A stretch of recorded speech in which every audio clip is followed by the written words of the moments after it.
आज ही Doubtnut app download करें। Doubtnut पर होगा अब आपके सभी मैथ्स, केमिस्ट्री, फिजिक्स और बायोलॉजी डाउट्स का सफाया। बस अपने क्वेश्चन की फोटो खींचो, उसे क्रॉप करो और तुरंत वीडियो सोल्यूशन पाओ। Download now. Hello friends, Doubtnut में आपका स्वागत है। हमारे सामने जो सवाल है उसमें हमें बोला है लाग्रांज माध्यमान प्रमेय के प्रयोग से निम्नलिखित फलनों के लिए c का मान ज्ञात करो। तो यहाँ पे देखो, पहला सवाल दे रखा है और दूसरा सवाल दे रखा है। तो सबसे पहले लाग्रांज माध्यमान प्रमेय होती क्या है वो मैं बता देता हूँ। देखो, यहाँ पे सबसे पहले मैं इसका कथन लिख देता हूँ लाग्रांज माध्यमान प्रमेय का। तो इसमें होता क्या है, जैसे मेरे पास फलन दे रखा है f(x) और उसका अंतराल मेरे पास दे रखा है a से b के बीच में बंद अंतराल। अब देखो, मेरे को लाग्रांज और माध्यमान प्रमेय इसमें लगाना है। ठीक है, तो इसमें क्या करना पड़ेगा, सबसे पहले मेरे को चेक करना पड़ेगा पहला। ठीक है, यहाँ पे चेक क्या करना पड़ेगा कि f(x) सतत होना चाहिए, सतत। ठीक है, लाग्रांज माध्यमान प्रमेय के लगाने के लिए ये अपने पास शर्तें हैं, यहाँ पे मैं लिख देता हूँ शर्तें। ये सतत होना चाहिए कहाँ से कहाँ तक, ए से बी में दिया हुआ अंतराल बंद अंतराल। ये याद रखो कि ये बंद अंतराल लेना है हमें। ठीक है, मतलब ए और बी पर भी ये सतत होना चाहिए। ठीक है, दूसरा अपने पास क्या बोल रहा है, दूसरा हमें बोल रखा है कि f(x) अवकलनीय होना चाहिए, f(x) अवकलनीय होना चाहिए।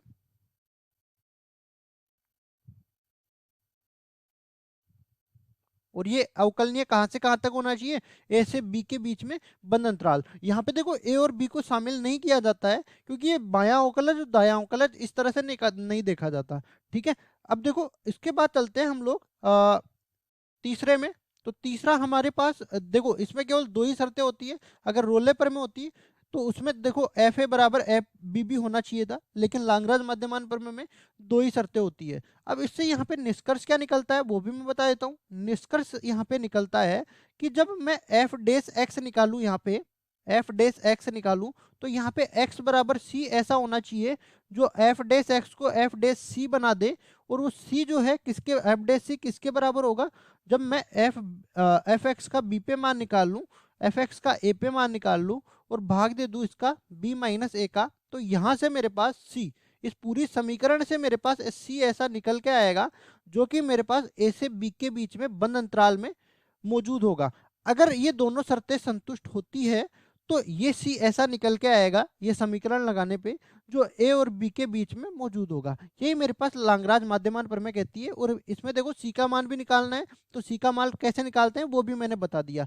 अब देखो सवाल में चलते हैं। सवाल में देखो एफ एक्स सबसे पहले क्या दे रखा है, पहले सवाल में एफ एक्स बराबर साइन एक्स और अंतराल दे रखा है पाई बटा 2 से 5 पाई बटा 2 बंद अंतराल। ठीक है, तो ये आ जाएगा मेरे पास साइन एक्स और यहाँ पे आ जाएगा, यहाँ पे आ जाएगा क्या, अंतराल पाई बटा 2 से 5 पाई बटा 2। अब देखो, चूंकि हम जो है पहले ही पढ़ चुके हैं सारी चीजें कि कौन से फलन सतत होते हैं, कौन से फलन असतत होते हैं, या अवकलनीय या अवकलनीय नहीं होते हैं। ठीक है, तो ये देखो बिल्कुल सिंपल सा सवाल है कि साइन एक्स जो है सतत होता है अवकलनीय होता है। क्योंकि हम लोग जानते हैं कि साइन एक्स का जब ग्राफ बनाते हैं ना, तो ये अपने पास कार्तीय तल आ गया। देखो कच्चा चित्र ही मैं बना रहा हूँ, इस तरह से ये चलता रहता है साइन एक्स का ग्राफ, ये कभी भी टूटता नहीं है, कभी भी यहाँ पे जो है तीक्ष्ण बिंदु नहीं आता है। तो ये हमेशा जो है सतत होता है, हमेशा अवकलनीय होता है, चाहे अंतराल कुछ भी आ जाए। ठीक है, तो अपने पास जो शर्तें हैं, शर्तें, ये अपने पास जो शर्तें थी, पहला सतत है या नहीं और दूसरा अवकलनीय है कि नहीं। तो सतत भी अपने पास हो जाएगा, सतत भी हो गया और अवकलनीय भी हो गया। ठीक है, अवकलनीय ये भी हो गया, शर्तें तो संतुष्ट हो गई। ठीक है, उसके बाद अपने पास चलते हैं निष्कर्ष में।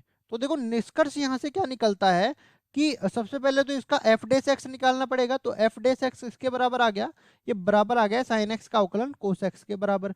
फिर हमें निकालना क्या है, एफ बी। सबसे पहले हमने जो है एफ बी निकाला, तो यहाँ पे आ जाएगा साइन 5 पाई बटा 2।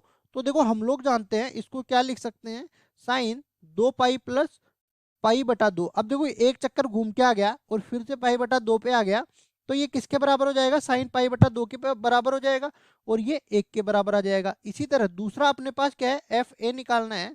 तो एफ ए का मान साइन पाई बटा 2 ही है और साइन पाई बटा 2 का मान पहले ही बता दिया, ये 1 के बराबर आएगा। अब देखो हम लोग सी निकालने के लिए चलते हैं, तो यहाँ से एफ डे सी मतलब ये हो गया कोस सी। ठीक है, कोस सी किसके बराबर हो गया, एफ बी। एफ बी मतलब 1 माइनस में 1, ठीक है, और नीचे अपने पास आ जाएगा b माइनस ए, तो b कितना है 5 पाई/2, नीचे आ जाएगा पाई/2।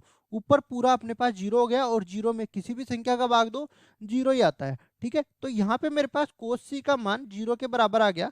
तो सी का मान क्या क्या हो सकता है, सी का मान पाई/2 भी हो सकता है, मतलब पाई/2 का विषम गुणज हमें लेना पड़ेगा, ठीक है। 3 पाई/2 भी हो सकता है, 5 पाई/2 भी हो सकता है, और इस तरह से आगे तक चलता रहेगा ये। लेकिन शर्त ये थी कि सी का मान जो है ए से बी के बीच में होना चाहिए, ठीक है। मतलब इस तरह से मैं बोलूं कि सी का मान, देखो ये सी का मान जो है अगर मैं 3 पाई/2 ले लूं, तो ये पाई/2 और 5 पाई/2, ये खुला अंतराल आता है जहां पे पाई/2 और 5 पाई/2 शामिल नहीं होते हैं इस अंतराल में, ठीक है। तो 3/2 यही ऐसा मान है जो इन दोनों मानों के बीच में आएगा, ठीक है। तो सी का मान अपने जो है पहले सवाल के लिए हमने निकाल लिया, ये पहले भाग का उत्तर हो गया, ठीक है। अब चलते हैं दूसरे वाले भाग में। तो दूसरा वाला भाग हमें क्या कह रखा है, देखो एफ एक्स बराबर log x, या इसको एल एन एक्स भी बोल सकते हैं क्योंकि आधार ई है, अंतराल दे रखा है 1 से लेके ई तक, ठीक है। तो यहाँ से इसी तरह चलेंगे हम लोग, जो है एफ एक्स दे रखा है कितना, एल एन एक्स, ठीक है, और यहाँ पे दे रखा है अंतराल 1 से लेके ई तक। अब देखो वही चीज है कि लांगराज माध्यमान प्रमेय लगानी है, तो ये जैसे मैंने कच्चा चित्र बना दिया सतत और अवकलनीय के लिए, ये अपने पास जो है एल एन एक्स का जो ग्राफ है वो इस तरीके से होते हुए जाता है, ठीक है। ये x बराबर 1 पर यहाँ पे काटता है, जहाँ पे y का मान 0 हो जाए, ठीक है, एल एन एक्स का मान 0 हो जाए। तो ये इस तरह से चलता जाता है, मतलब माइनस अनंत से ये जो है x का मान तो 0 से लेके अनंत तक चलता है, और y का मान जो है माइनस अनंत से लेके प्लस अनंत तक चलता है, मतलब 0 से लेके अनंत तक ये परिभाषित होता है एल एन एक्स, ठीक है। और इसमें ये हमेशा सतत भी होता है और अवकलनीय भी होता है, ठीक है। अब देखो यहाँ पे हमें यही देखना है कि 1 से लेके ई के बीच में देखना है, तो एक यहाँ पे आ गया और ई कुछ यहाँ पे आ गया जहाँ पे एल एन एक्स का मान 1 दे देगा, ठीक है। तो ये अपने पास ई आ गया। तो यहाँ पे आप देख सकते हो कि एल एन एक्स सतत भी है और अवकलनीय भी है। तो जो शर्तें हैं, पहली शर्त थी सतत है कि नहीं, तो सतत तो है, और दूसरी शर्त क्या थी, अवकलनीय है कि नहीं, तो अवकलनीय भी अपने पास हो गया, यहाँ पे कोई तीक्ष्ण बिंदु नहीं है, तो ठीक है। अब चलते हैं निष्कर्ष में। तो निष्कर्ष यहाँ पे यही निकल रहा था, सबसे पहले मेरे को निकालना पड़ेगा एफ डेस एक्स। तो एफ डेस एक्स क्या हो जाएगा, एल एन एक्स का अवकलन 1/x हो जाएगा। फिर उसके बाद चलते हैं एफ बी का मान निकालते हैं। एफ बी मतलब एफ ई का मान, तो एल एन ई आधार पे, एल एन का मतलब आधार ई होता है, तो देखो एल एन ई, इसका मतलब जब देखो आधार और ये अंदर की संख्या बराबर हो तो इसका मान आ जाता है 1 के बराबर। इसी तरह हम लोग निकालते हैं एफ ए।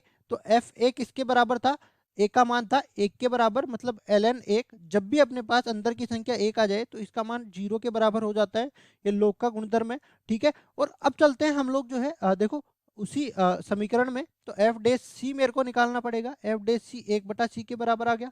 यहाँ पे F B minus F A, तो 1 माइनस 0 हो गया, और नीचे अपने पास आ जाएगा ई माइनस 1, ठीक है। अब देखो इसका जस्ट उल्टा कर देंगे, व्युत्क्रम कर देंगे सी का मान निकालने के लिए, तो सी बराबर मेरे पास आ गया ई माइनस में 1, ठीक है। अब देखो एक चीज तो आप जानते हो, ठीक है, एक चीज तो आप जानते हो कि जब मेरे पास, या फिर एक काम करो ई का मान मैं निकाल के ही बता देता हूँ यहाँ पे, ई जो है वो लगभग बराबर होता है 2.7 के। तो अपने पास अंतराल क्या हो गया, 1 से लेके लगभग 2.7 के बीच का ये अंतराल हो गया।